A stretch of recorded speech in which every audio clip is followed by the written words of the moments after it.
So, good afternoon, everyone. It's 4 o'clock on a second day of a long conference, and so I'm glad that everybody's here and not out at the pool enjoying some of that ice cream.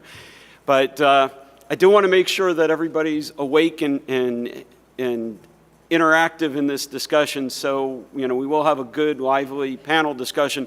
I do want to get your involvement, though, and get a sense of who we have here in the room. So, Mike mentioned that we're talking about both IT and OT issues. So first of all, show of hands, how many people are from the OT side in the room? Okay, fair number and lots of interested parties. How about on the IT side?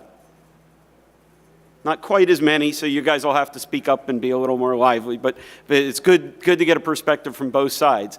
Now, the other thing that I'll mention is when Mike sort of keyed up this session, he mentioned that we're all here because we've suffered through mergers and acquisitions and lots of disruptions in our organizations that I think have exacerbated the problems that many of you face day to day. But having been around a long time, what I would say is I think I've seen a lot of these problems anyway. And so whether you're currently or recently had gone through a specific merger or divestitures of companies, I think you'll probably see a lot of themes that resonate with you as we go through this presentation. So one of the things that got me selected to being here is the fact that I'm coming from Ashland, and in my bio, you already heard that I came to Ashland via Hercules, but there's a lot of things that have changed in Ashland over the years, and I'm going to just spend a moment or two to talk about it because it's particularly relevant to this discussion. So Ashland, if you're not familiar with them, is a specialty chemical company. I say that because if you are familiar with them, you might remember them as Ashland Oil, and you sit there and say, well, they're an oil company. That's not a specialty, not at all. If you look at what we've done over the last 10 years, we've made a ton of divestitures and a ton of acquisitions that have completely transformed this company into a full-blown specialty chemical company with no residue of oil left on it. We're currently about a $3.5 billion company. We've been larger, we've been smaller. It's changed quite a bit over these mergers and acquisitions, 6,500 employees around the globe. And we do have quite a global footprint. The big thing is, okay, well, what were all those moves? And so back in our oil days, we had Marathon for a long time, then we got rid of Marathon. When we got rid of Marathon, that was sort of the start of a transformation. And that transformation, I won't go through all the different pieces, but we selectively bought and sold in a quite a strategic fashion various businesses to become the specialty chemical company that we are today. I won't go through the details of why and what we were trying to form, but I will speak to the fact that that impacted our OT side of the house tremendously. And throughout the course of the discussion today, I'll go on a bit about how those impacts came to be, how they touched IT, how IT touched OT, and such. But the one thing I will say as sort of a preface is you've heard a number of companies that have said, well, we have manufacturing IT. And right, wrong, or indifferent, and there's lots of schools of thought, and we're not here to debate that. We do not. We have an IT organization, we have a manufacturing organization, which is effectively OT. And throughout most of this period of divestitures and acquisitions, we've been that way.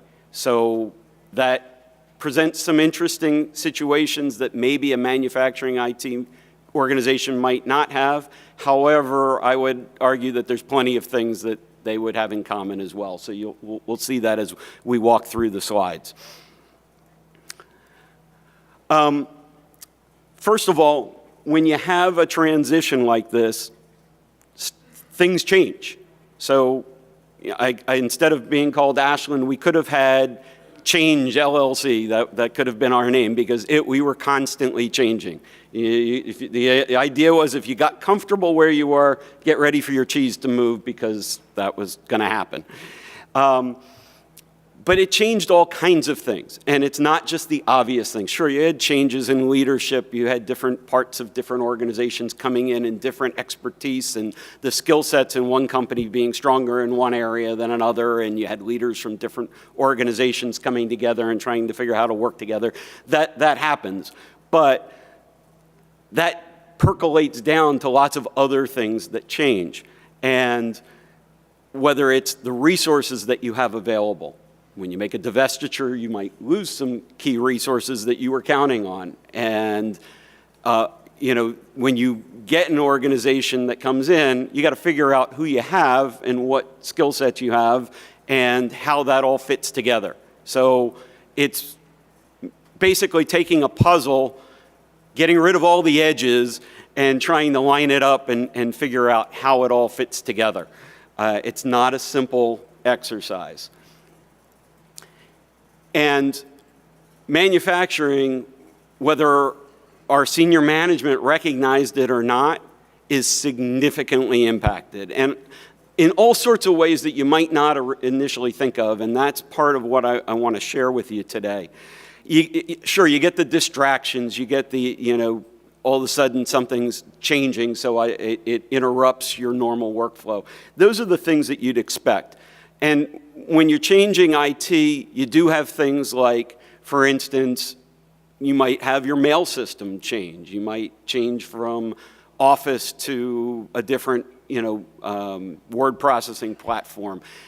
Those things everybody goes through and can live with, and they're annoying, and especially nobody likes change. But those aren't the things that are going to kill your manufacturing systems. Things that can happen there are, okay, maybe you had a strategy on DCS vendors and you've got an acquisition. Now you have new plants, and who knows what DCS vendors they have or PLC vendors, what kind of support contracts they have, what firewalls they had, and how your networks are going to fit together. IT understands very well how to put together a global network and how to make plants and different office locations talk to each other. That's something they're usually pretty good at. What they don't get is what's behind the scenes in the manufacturing sites that may not be on their networks or behind those networks, and what impact all of these moves and changes are going to have. And they can be vast. So we'll talk about those some. And the direct impact to the control systems can come from things, not just the platforms that you're on, but who maintains those platforms? What relationships you have with your vendors and alliance partners? Do you need to get remote access to them, or how do you get support for those systems? And how does that happen? Because most cases that's through an IT system. And then an area that I think you'll hear a lot more about later is all those things that touch the edge. So we've heard a lot about MES tools and big data at this conference, and all those things that cross over and move information back and forth between the control platforms and the and the business platforms all go through and touch those areas, and so that whole transition becomes an area of concern. And so what types of things are those disruptors? Because I've been sort of generic. I'm going to get down to some specifics, because these are things that if they come across, in your organization and they want to change one of these things, stop and think for a minute what the repercussions really are. So I mentioned that we went through a lot of acquisitions and divestitures. Well, the first thing that you do with an acquisition is try and get everybody on the same domain. Well, that's great, and the IT, knows how to do that. They know how to make all those changes, except for the fact that all of the systems hidden behind those domains off the network have to rely and talk on and somehow get through to those domain systems. And when so those of you in the IT world, and those of you probably not, probably know quite well. If you're on a domain, you can reference everything by name. It's nice and easy, and you can change a machine, move it somewhere, and that's great. If you're not on the domain, but you're still talking to it, you're using an IP address somewhere. And all of a sudden, everything's going to break. And so that's a big concern. Generally, those of us involved in the OT side in manufacturing have a lot of concerns about security and protecting our systems, whether it's the firewalls that sit around the periphery or other cybersecurity policies or other concerns. We're looking at those are the keys that protect our systems. Well, if you change everything outside of them, you're going to probably break them too.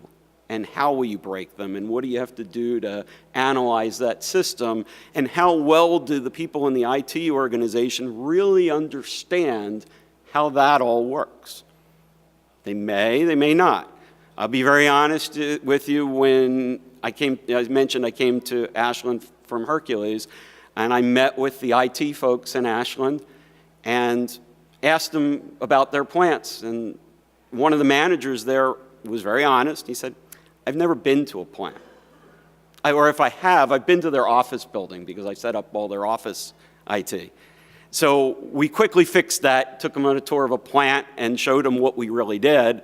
And that one visit, hint if you have this situation in your company, that one visit changed so much because it really opened their eyes to see what manufacturing did and the fact that how different manufacturing was from what they knew IT to be and whatnot.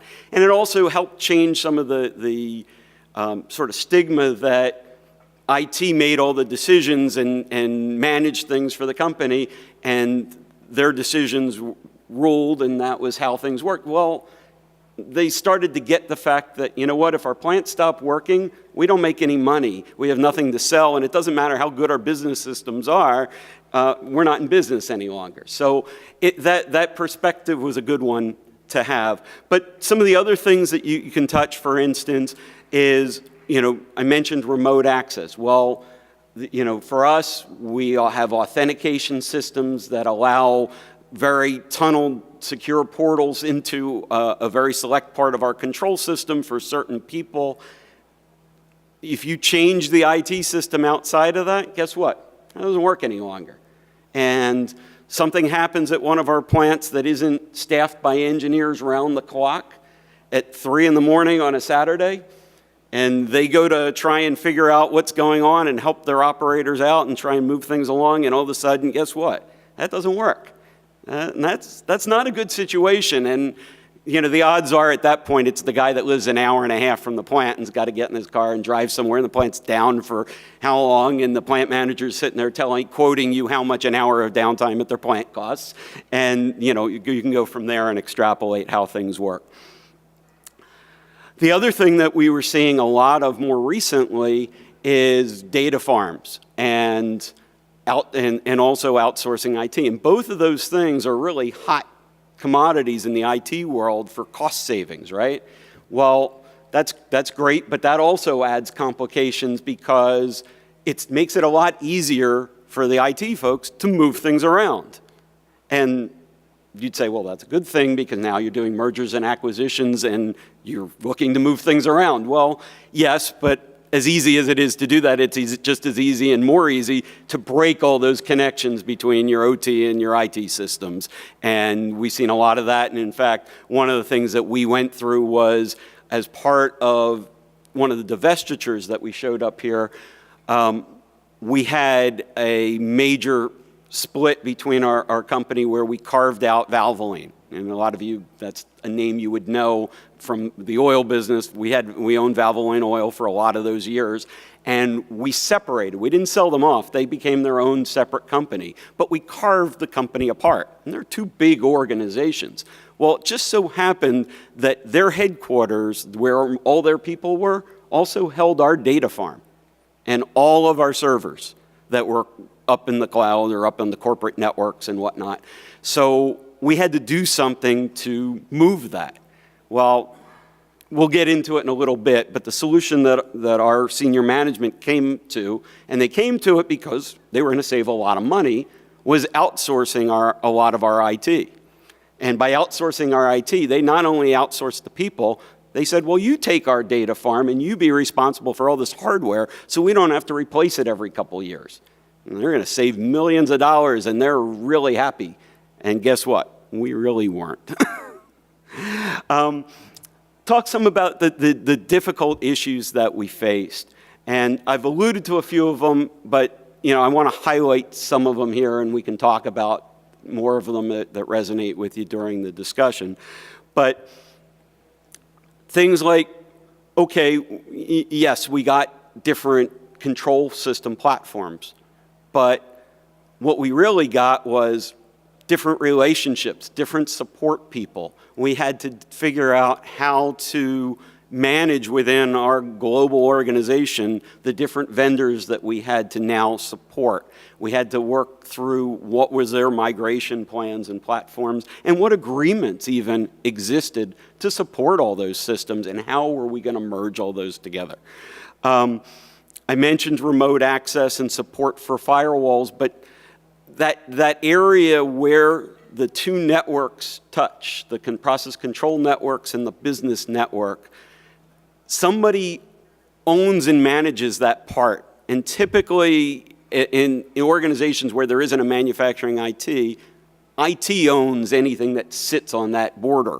So they at least own the primary firewall that touched our control systems.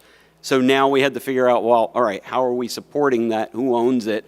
And we're outsourcing it to somebody. So now we're worried about intellectual property and assurance of security and all kinds of other issues that come up when you start crossing that border. When I say lots of homegrown systems, we weren't building our own systems, but lots of plants had their own vendor that did solve problem X or problem Y, and if there wasn't a corporate standard invoked on them in the company that they came from, and it certainly wasn't the same as ours, well, okay, so now how do we support all those little islands of systems that were out there, whether they're an MES system or a data mining system or an analytics tool or whatever it was that were out there. An interesting one that many of you may not run across, but we did, was one of the acquisitions we had was a privately owned company.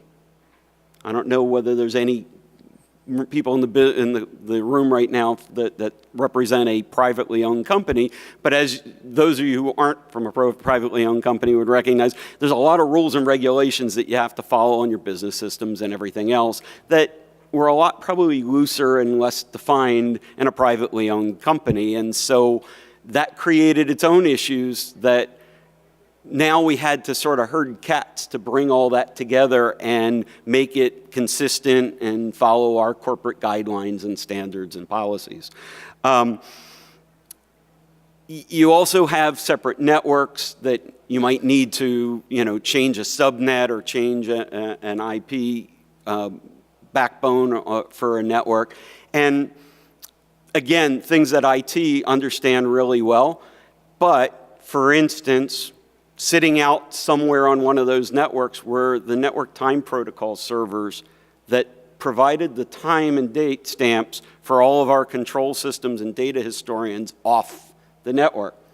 That our IT guys really didn't realize what we were using it for, and when they went to go move it, that was just going to break because it was referenced not by name, it was referenced by an IP address in hundreds of tucked away places in control systems all around the globe. So that created a little bit of angst for a lot of people. And ultimately what came down at the end of the day was that though there was a clear strategic direction for the IT-focused things, there was no clear strategic direction for the OT-focused things because nobody understood the impact that all these moves and changes had. Not the best place to be. So just wrap things up a little bit, talk about where we are in our journey. And so we've gone through lots of changes over the years, as you saw.